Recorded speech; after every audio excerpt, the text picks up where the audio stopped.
While all this is happening domestically, the Trump administration, of course, has also moved radically and quickly to move our country in international affairs to the other side of the board. Since World War II, since the end of World War II, we have been allied with Europe and essentially allied against Russia. Now we are apparently allied with the dictatorship in Russia, and we're against Europe. And today, as part of this 180-degree realignment of the United States from the proverbial allied side of the democracies to the Axis side of the dictatorships, today President Trump said that in the Russia-Ukraine war, not only are we switching sides, but we're switching sides because it's Ukraine who's the dictatorship, and it's Ukraine who started the war, which is Orwellian backwards speak, right? Ukraine got invaded. They didn't invade themselves. That's why until now we have been standing up for them. And it's one thing for me to tell you that here on MSNBC in the 9 p.m. Eastern show, but what do Republican senators think about that? Who have power to turn the country around, at least more power than anybody else does.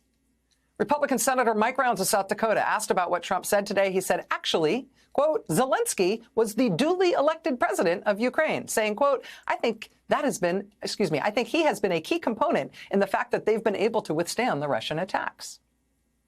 Republican Senator Lisa Murkowski of Alaska, quote, I would like to see that in context, because I would certainly never refer to President Zelensky as a dictator.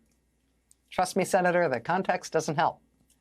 Republican Senator Thom Tillis of North Carolina says, quote, dictator is not a word that I would use to describe Zelensky. You could push back on that. If you disagree, it might matter, given that your job is Republican United States Senator. You alone might actually have a limiting effect on what is happening to our country right now, along these lines in which you plainly disagree with what the president is doing. Have you considered using your power? Here was Republican Senator Roger Wicker of Mississippi about what he thinks of our new closest ally, Vladimir Putin.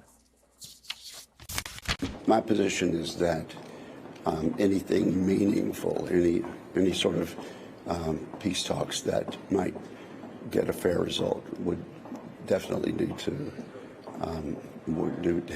have the Ukrainians at the table and make sure that European interests are considered and carefully weighed. Do you think that Putin can be trusted in these negotiations? No. Putin is a war criminal and should be in jail for the rest of his life, if not executed.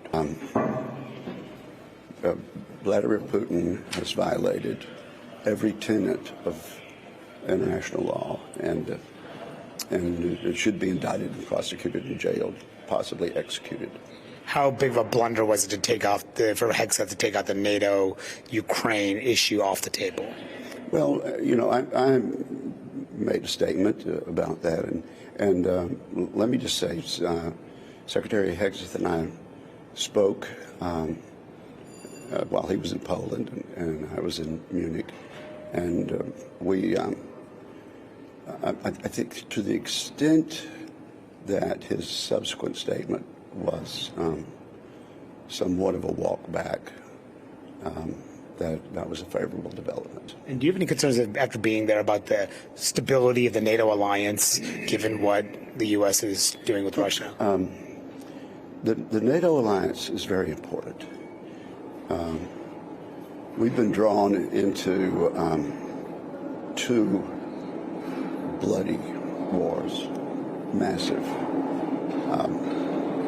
killing conflagrations in the last 100 years. I think the best way for a European general war to be avoided that would eventually cause us to become involved is to ensure that the rule of law that's been observed for 70 years in Europe be enforced and protected. That's why we have NATO. That's why the European Union exists. So thank you. Do you think that Trump is undercutting NATO in any way?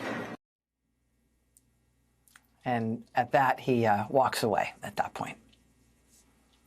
But you see that there's a foundation here for real leverage to stop what Trump is doing, or at least to try to stop it. I mean, he talks there about what his conversation with Secretary Hegseth might have caused. I think to the extent that his subsequent statement after we spoke was somewhat of a walkback, that was a favorable development.